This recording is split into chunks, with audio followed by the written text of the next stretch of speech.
ഇങ്ങനെ ധൃതി വെച്ചാലോ? എന്താ സംഭവന്ന് ഞാനൊന്ന് പറഞ്ഞോട്ടെ. ശരി, നീ പറ. സഞ്ജയ്ക്ക് ഞാൻ വലിയൊരു ഓഫർ കൊടുത്തു. എന്റെ ചാനലിലേക്ക് ക്ഷണിച്ചിരുന്നു. പക്ഷെ അവനത് വേണ്ടാന്ന് പറഞ്ഞു.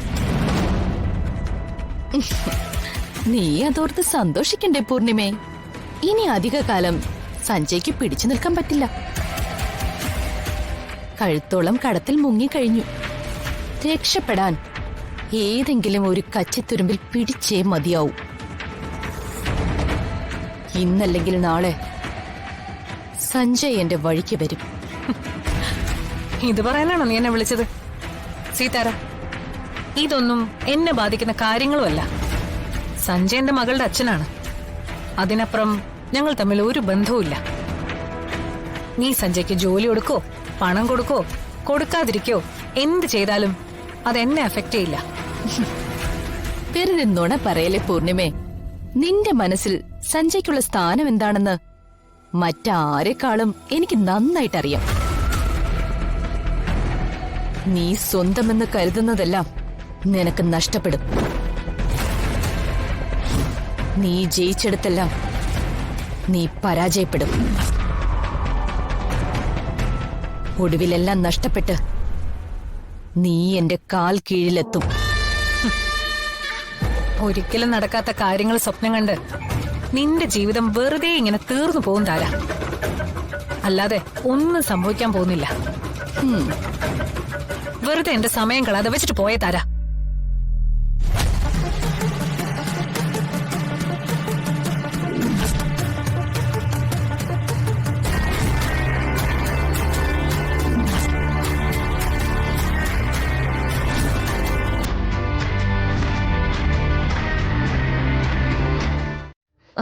അവിടെ ഒരാള് മോളെ സൈക്കിൾ ചവിട്ടാൻ പഠിപ്പിക്കുന്നത് കണ്ട് ധ്വനിമോൾക്ക് അച്ഛനെ ഓർമ്മ വന്നതാ.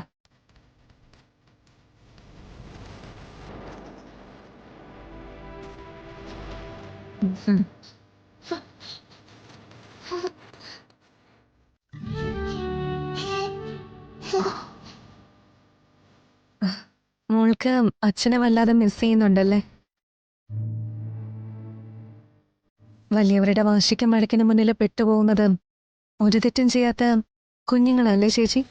ചില കാര്യങ്ങൾ അങ്ങനെയാ ദുർഗ. അതൊന്നും നമ്മുടെ നിയന്ത്രണത്തിലല്ല. എല്ലാം വിധിയാണെന്ന് കരുതി സമാധാനിക്കാനേ നമുക്ക് കഴിയൂ. എന്ത് പ്രശ്നമാണെങ്കിലും നമ്മൾ വിചാരിച്ചാ അതിനൊരു പരിഹാരം കാണാൻ കഴിയില്ലേ ചേച്ചി? നിങ്ങൾക്കിടയിൽ എന്താ സംഭവിച്ചത്? രണ്ടുപേരും പിരിയാൻ എന്തായിരുന്നു കാരണം? നിങ്ങളെ രണ്ടുപേരെയും അറിയാവുന്നത് കൊണ്ട് ചോദിച്ചതാ. അങ്ങനെ പ്രശ്നമുള്ള ആൾക്കാരല്ലല്ലോ നിങ്ങൾ രണ്ടുപേരും. നല്ല ബുദ്ധിയും ലോകവിവരവും നല്ല സ്വഭാവ ഗുണങ്ങളും രണ്ടുപേർക്കും ഉണ്ട്. നിങ്ങൾക്കിടയിൽ പ്രശ്നങ്ങൾ ഉണ്ടാവാൻ സാധ്യത വളരെ കുറവാ. എന്നിട്ടും പിരിഞ്ഞു നിൽക്കുന്നു എന്ന് കേൾക്കുമ്പോൾ പെട്ടെന്ന് വിശ്വസിക്കാൻ സാധിക്കുന്നില്ല. നമ്മളൊക്കെ ചിന്തിക്കുന്നതിനേക്കാൾ ഒരുപാട് കോംപ്ലിക്കേറ്റഡ് ആണ് രണ്ട് വ്യക്തികൾ തമ്മിലുള്ള ബന്ധങ്ങൾ. അതിലെങ്ങനെയൊക്കെയാണ് അകൽച്ചകളോ അടുപ്പങ്ങളോ ഉണ്ടാവുന്നതെന്ന് മൂന്നാമതൊരാൾക്ക് മനസ്സിലാക്കാൻ പ്രയാസമാണ്. അതെ, അതുകൊണ്ടാ എന്താ സംഭവിച്ചതെന്ന് ചോദിച്ചത്. അത് ഞാൻ പിന്നൊരിക്കൽ പറയാം, ഇപ്പൊ വേണ്ട.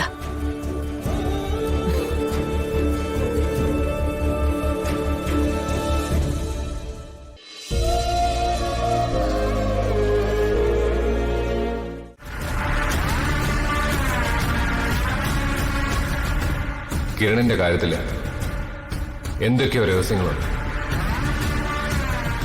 പൂർണിമ ചേച്ചി എന്തൊക്കെയോ ഒളിപ്പിച്ചു വെക്കുന്നുള്ള കാര്യം ഉറപ്പാ. സത്യത്തിൽ കിരൺ ആരാണ്? എന്തിനാണ് ചേച്ചി എല്ലാരെയും അവഗണിച്ച് കിരണിനെയും ദുർഗയും ഇവിടെ താമസിപ്പിച്ചിരിക്കുന്നത്? അച്ഛനും കിരണും തമ്മിൽ എന്തെങ്കിലും കണക്ഷൻ ഉണ്ടായിരിക്കുമോ? ഇതിനുള്ള ഉത്തരം ഏത് വിധേനയും കണ്ടെത്തണം.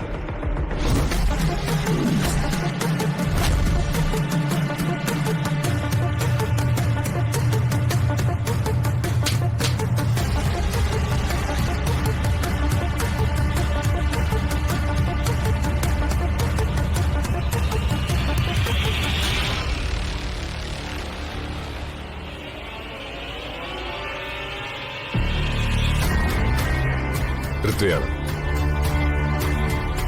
സ്പെഷ്യൽ കിഡ്സിനെ പഠിപ്പിക്കുന്ന സ്കൂളിലെ അധ്യാപകനായി വർക്ക് ചെയ്യുന്ന കിരൺ എന്ന ആളിന്റെ ഫുൾ ഡീറ്റെയിൽസ് എനിക്ക് വേണം.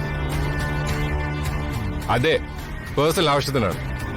അയാളെ സംബന്ധിക്കുന്ന ഒരു ഡീറ്റെയിൽസും മിസ്സാക്കാൻ പാടില്ല. പ്രത്യേകിച്ച് ഫാമിലിയെ കുറിച്ചുള്ള കാര്യങ്ങൾ. പെട്ടെന്ന് വേണം.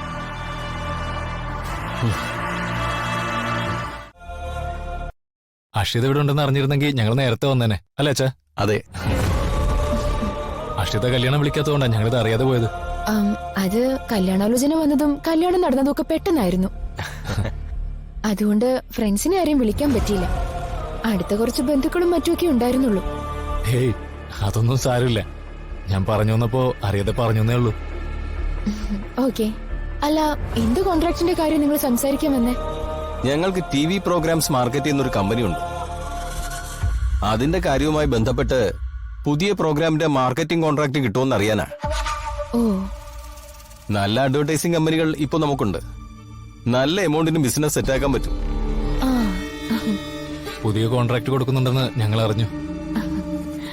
വേറൊരു കമ്പനിക്ക് പൂർണിമ മേഡം കൊടുക്കാൻ സാധ്യത ഉണ്ടെന്ന് അറിഞ്ഞത്. നേരിട്ട് സംസാരിച്ച അത് കിട്ടിയാലോ എന്നുള്ളൊരു പ്രതീക്ഷ വെച്ചാ ഞങ്ങളിപ്പോ വന്നത്. ഇത്രേ ഉള്ളായിരുന്നോ? അത് ഞാൻ ഏറ്റു. ഈ കോൺട്രാക്ട് നിങ്ങൾക്ക് കിട്ടിയെന്ന് തന്നെ കരുതിക്കോ.